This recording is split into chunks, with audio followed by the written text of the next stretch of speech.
Hello and welcome to Reality Check. Tonight we're taking a closer look at the report in the online news portal The Wire on the financial dealings of Shah, the son of BJP President Amit Shah. The headline that went viral was how Shah's fortunes rose 16,000 times after the BJP came to power, from revenues of 50 lakhs to 80 crores, all thanks to a sudden influx of cash that his company received. Now, this led the Congress to allege that Shah has profited from crony capitalism. Because this is an excellent example of crony capitalism.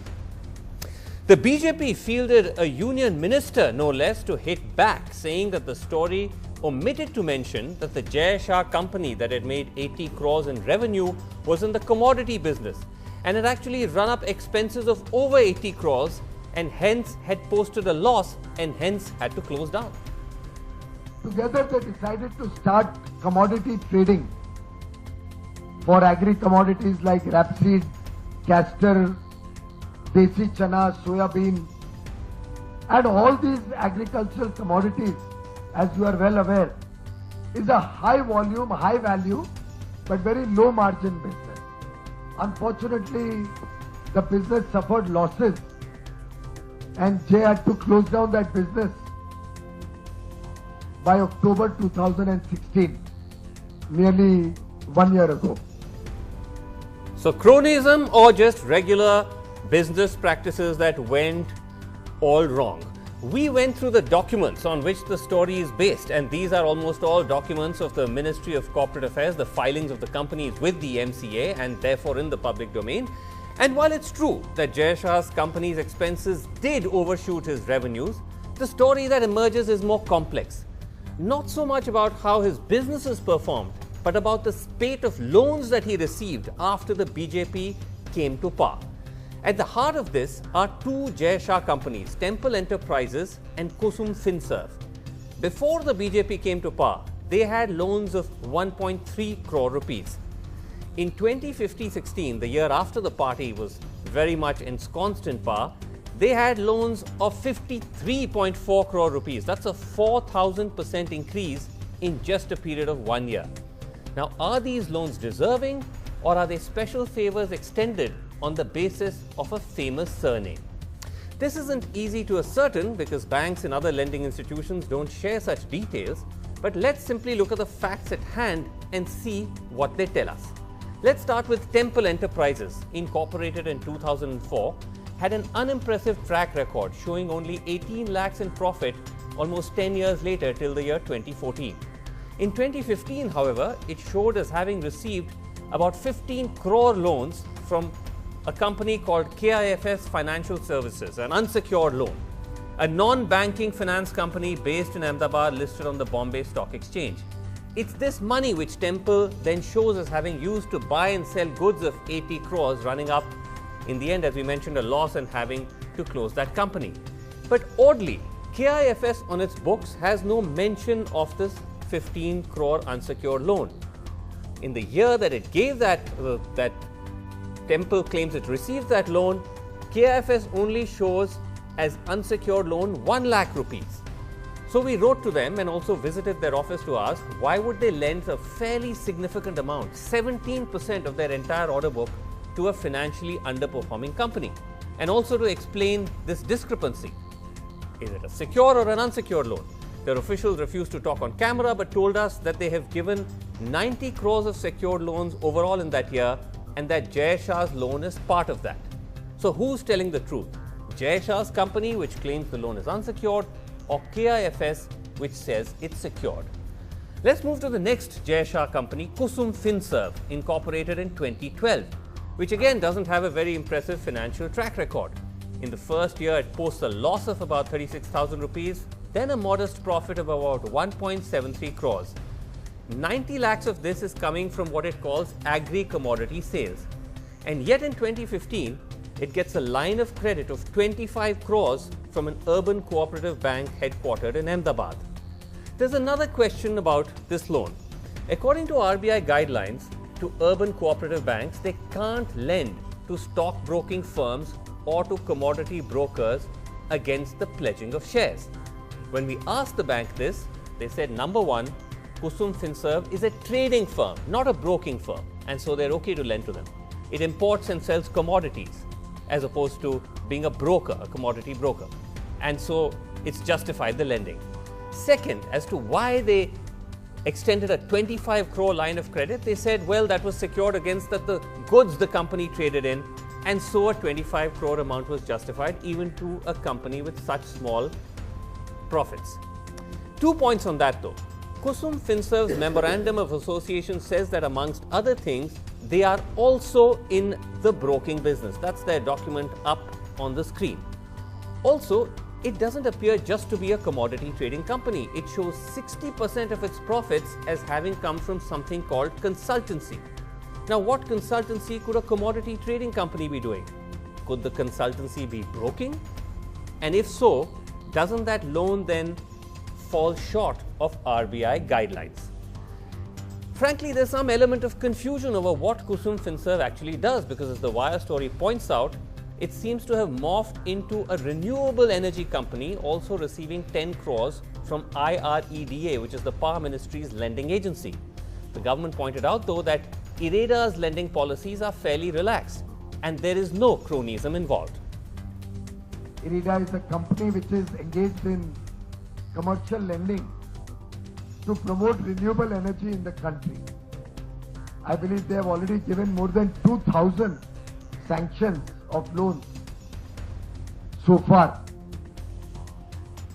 and probably sanctioned over 50,000 crore rupees to different customers all over the country to promote renewable energy. Even so, 10 crores to a company that does commodity trading, leaving aside the question of propriety of whether a PSU ought to be lending to a company owned by the son of a ruling party. At any rate, we tried to find out what Kusum Finserv actually does. Manas Pratap Singh attempted to call their board number, the only number we could find, but this was the result. Hello sir, ये कुसुम Finserv से बोल रहे हैं क्या? हाँ बोलिए। हाँ जी sir, मैं ये दिल्ली से मानस प्रताप सिंह बात कर रहा हूँ। एनडीटीवी के लिए काम करता हूँ मैं। हाँ जी। सर, मुझे बस ये जानना था, एक छोटा सा डाउट था, ये पूछना था कि आपकी जो कंपनी है वो क्या करती है? सर मुझे नहीं पता है। आप किसी से बात करा सकते हैं? आप कौन बोल रहे हैं? नहीं, कोई है नहीं अभी तो। अच्छा, बट करते क्या है मतलब आपकी कंपनी में? हेलो। हाँ, बिजनेस क्या करते हैं sir? Hello. Alright, all of this could just be a nervous response to a call from the press, but it does come back to what I said at the outset, how from virtually zero, the loans began to pour in for Shah immediately after the change of guard in Delhi. What exactly does that mean? Let's go to panel. We have with us Vikramjit Banerjee, who's an advocate in the Supreme Court of India, also part of the BJP legal cell. Sanjay Nirupam is here from the Congress. Dushyant Dave, senior advocate, Supreme Court, is with us, and so is M.K. Venu of The Wire. Thank you all so much for being here. Vikramjit Banerjee, it's nobody case, certainly not The Wire's and not ours either, that there's anything illegal about this. That's it. But isn't this very much along the lines of what the BJP used to call the Vadra model, that somebody who doesn't have the kind of business success suddenly, after a regime change, finds himself flooded with loans? So there are 2 points. Number one, first, Isn't there this, is as no is illegality alleged, and there is no quid pro cronyism? quo. There is no quid pro quo. As of now, in the entire discussion, whatever I have seen, irrespective of the insinuations which are being made, and they are being made, but there is no evidence of quid pro quo. I could understand the insinuation which was just made. But is this crony capitalism? What is crony capitalism? What is crony capitalism in this case? Okay. Crony capitalism is where, let me explain to you. Crony capitalism is where institutions of market are captured for the purposes of benefit of some people. Where are institutions of market captured so when in a company, where is crony capitalism? Okay, so can I just give you examples of what some could allege as crony capitalism? Is where you have a company that's just shown 90 lakhs profit in commodity trading, gets a 25 crore line of credit from a cooperative bank. No. What kind of banking practice would justify that? That I think it's a banking practice. They would have gone through. They would have been satisfied, and it's a private deal at the present moment. If you go with a 90 lakh profit to a bank and you get 25 crore, it's a private deal. If I can satisfy the bank and the bank is satisfied, it's a business call for the bank to take. Unless you can prove that there was a quid pro quo. Unless you can prove that there was some political or some public payoff. But at the present moment, that does not exist. That does not exist. Okay, MK Venu, that's exactly what the Congress said about Vadra as well. Prove the illegality. To begin with, crony capitalism need not be illegal or illegitimate. Crony capitalism invariably is couched in legality, right? So, I have a different question. He just said that it was a banking practice. When ICICI Bank gave a loan to NDTV and they cleared the loan, why did they not make the same argument? Why did the CBI, without giving NDTV a chance, go in? Okay, let's leave NDTV out of this. I'm just talking about different standards for different entities. Now, as far as this is concerned, as you rightly explained, we also try to contact Rajesh Khandwala, who is the promoter of KISF's financial services. Right. He just didn't. He refused to tell us, respond on whether the 15 crore loan was secured or unsecured. No, it was unsecured, but it is not showing in. His own books. Yeah, Khandwala's books. It's not shown as unsecured at all. But I think the. The point is that again with that loan, apart from the confusion of secured or unsecured, the fact is, does that company merit getting these loans? I think that's the big question. That's a business call to take. That's a business call to take. If you don't have the financial wherewithal, who are you is to it judge? legitimate? I'm not judging. I'm simply raising a question. Of course, you are judging. You are prejudging the issue. You are prejudging the business merits of the issue. Can I make a small intervention here? Here is a government, the Prime Minister is on record that they are investigating or they have deregistered 1.62 lakh companies which are shell companies or dormant companies. You don't know what they are doing. There are 3 lakh companies they are saying they suspect registered with ROC, right, which they are pursuing. Why not add 2-3 more companies? Let us see what these transactions are about when everybody else can be investigated. No, but where is the illegality? Okay, you can't have a fishing net because you have ideologically opposed to the BJP. These 3 lakh companies are also fishing. Ideologically which which is happening? What 2 lakh companies do you have evidence? I think what is being done is a complete ideological witch hunt. Okay, let's go to. Do they have evidence on 2 lakh companies that they are pursuing? Okay, they don't have evidence. How does Mr. Venu know that there is no basis of whatever the transaction? 2 lakh companies, everything. 2 lakh companies you have evidence, right? Okay, there are others on the panel. They don't have evidence. Venu, there are others on the panel. Let's go across to Sanjay Nirupam. Sanjay Nirupam, respond to this point. It's a very ironic kind of wheel coming full circle. Just as you used to say during the Vadra case, where is the illegality? That's what the BJP is saying today about Jai Shah.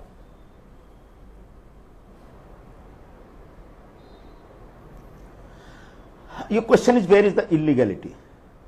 It has to be investigated first. Exactly. Since yesterday, so you start an investigation without any illegality. That a company who was having a turnover, let me reply please. Since yesterday, a question is being raised that a company which was having a turnover of just 50,000 rupees, its revenue increased by 80 crore rupees in 1 year, and they claim that they were in the commodity business. Yes. Okay, you may be doing a wonderful business. Then the question is, after doing such a lovely turnover, such a great revenue, you are closing down your company. Because my question is, Temple Enterprises, who has funded from the foreign soil to the Temple Enterprises? Around 51 crore rupees has been given to this company as a foreign payment. No, but Sanjay Nirupam, that the argument is that's how commodity trading works. Second point. That's how commodity trading works. Maybe commodity market has a large volume, big volume. Yes. I understand it. I understand that. It's a large volume. I understand that. Piyush Goyal gave the same argument yesterday. But why have you closed down this company? If it has done such a wonderful business in 1 year, second year you are showing a loss and closing it down. Well, they're saying, it needs to be investigated. Okay, they're saying, okay, I get your point. Corruption. I get your point. It's a case of huge, 1 minute please. Okay. 1 minute please. It's a case of huge money laundering, and mind it is not Jai Amit Shah's money. It is Amit Shah's money. Jai is just a front man of now Amit this is Shah. stunning. Now the question is, all right, Mr. Nirupam has made a statement and which I think is prima facie who defamatory. got I hope favor he from stands up Amit to Shah? what he's saying now. Srinivas, one more thing. maybe no. I hope Sanjay Nirupam, Mr. Nirupam stands up to Sanjay what he's Nirupam, you saying. made your point now. You made your point. Let others speak. Let others speak. I'll come back to you, Sanjay Nirupam. I'll come back to you. I want to also bring in Dushyant Dave on another aspect of this, which has been somewhat concerning, which is that no sooner did this news come out about the wire story, we already find that the ASG of this country, Tushar Mehta, has been cleared to represent Jai Shah in this particular case in what appears to be record time. Is there any precedent for this, Dushyant Dave? Is this a matter of concern? Before I answer your question, Srinivas, I want to tell something on record, and this is nothing to do about Amit Shah or BJP or Congress or anything. Okay. Public life in this country has gone down to dogs. Right. Everybody in public life, right, every public functionary is relative, barring exceptions. These relatives, once these public functionaries assume public offices, yes, whether as ministers, MLAs, MPs, as judges, as bureaucrats, as top police officers, as law officers, you name any public office, okay, and their relatives overnight start getting huge amounts of money, okay, from point noted. On my question though, serious questions. On my question though. So that's first thing. Secondly, so Amit Shah's case is no exception. I have no doubt that there is something wrong in this, what has been done. But this is what Vadra did. This is what had happened in Vajpayee's era. This has happened all through amongst all kinds of people. Okay.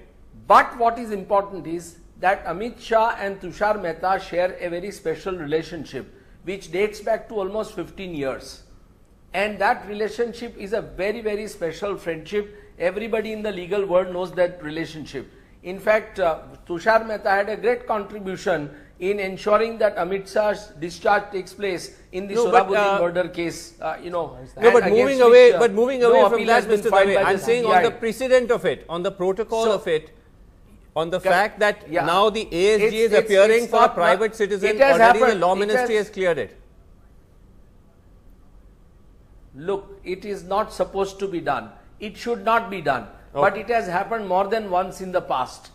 And it started with Mr. G. Ramaswamy. It happened during Mr. Ghulam Mahanwati's time.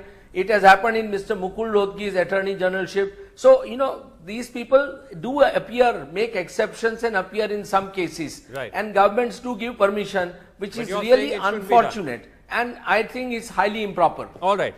Vikramjit Banerjee, respond to that. I mean, first you have a sitting union cabinet minister coming out and defending Jai Shah, and now you have the ASG, who's actually already signed up to defend him. No, because if the ASG chooses, he can ask for permission and appear. There is no, I don't think there's any restriction. It has happened before. It's not a question of a restriction. You think it's okay? Defending, no, but do you think it's all right for a law officer to defend a private citizen? He has asked for permission from the government in his private capacity.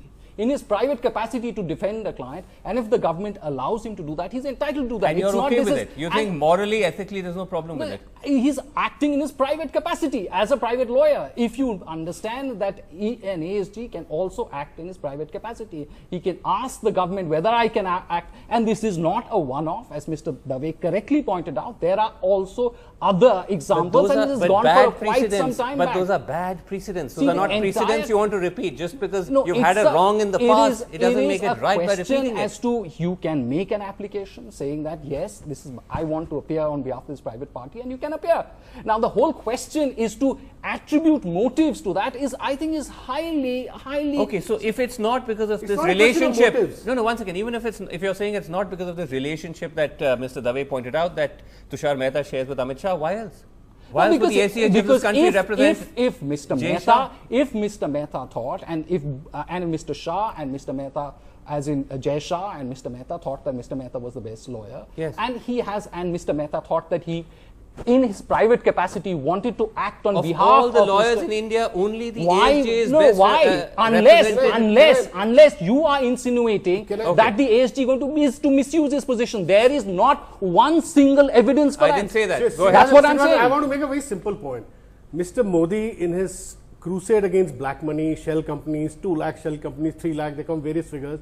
He's his leadership trying to set a shining example of transparency. Right. So public persons, especially BJP president, if such a case has come in the public domain, sure, in the interest of transparency, why don't you just let it be examined? What is wrong with it? Nobody is illegality even alleged. Nobody is saying that there is no illegality alleged. No, there is no illegality in 2 lakh companies which have been deregistered. It's just because you go with a fishing net, so how is and you're an ideologically opposed, so you can make whatever allegation and you want that to be investigated. Okay. Tell me then, Vikramjit, all other, everybody else can be investigated except the BJP leaders. That's the intention. No, now it's very apparent that it is done with an agenda. You should be generous. It's very apparent that the Wire is now doing it with an agenda. Let me ask. It's very apparent. Let me ask. Why all this that we are independent, we are fair. Well, this girl broke the Vadra story. The girl who broke the story also broke the Vadra story. It's very apparent that the Wire is doing this with an agenda. I want to make a point here. Rohini Singh, who did the story, she broke the Vadra story, and she says that she was never hounded at that time by anybody. But in the present case, it seems that the Wire is doing it with an agenda, and the agenda is pretty apparent. That answers the question why Mr. Goyal appeared to defend it. So, can we also get others when she wrote the Vadra story, Congress didn't accuse her of agenda. These guys want to accuse her of an agenda. So why is Mr. Venu now defending the Congress? No, I'm defending my reporter. I am defending my reporter. She wrote the Vadra story. Okay, we're out of time. Sorry, she wrote the Vadra story. Gentlemen, and you guys celebrated her Vadra story. Gentlemen. BJP celebrated her Vadra story. Gentlemen, we are completely out of time. You're not allowing anyone else to speak. I virtually have 30 seconds left. If I can just go back to you, Dushyant Dave, just get a last word in. What do you think is the right step forward here? The way for this to go, for this entire business to move forward? Very quickly. Well, I would definitely say that it is unfortunate that Mr. Amit Shah and his son is threatening, to file a suit which he has filed for defamation. That's not really the answer for a man in public life. Right. They have been accusing one and sundry. So he should actually have, offered himself for investigation by an independent, institution or body, maybe a retired judge or somebody, rather than, this is typical Amit Shah style. He is a bully and he likes to really, bamboozle people. Okay, we'll have to leave it there. We're completely out of time, but we will continue to track this story. Thank you all, gentlemen, so much for being with us. That's it on Reality Check. Thanks for watching. Good night.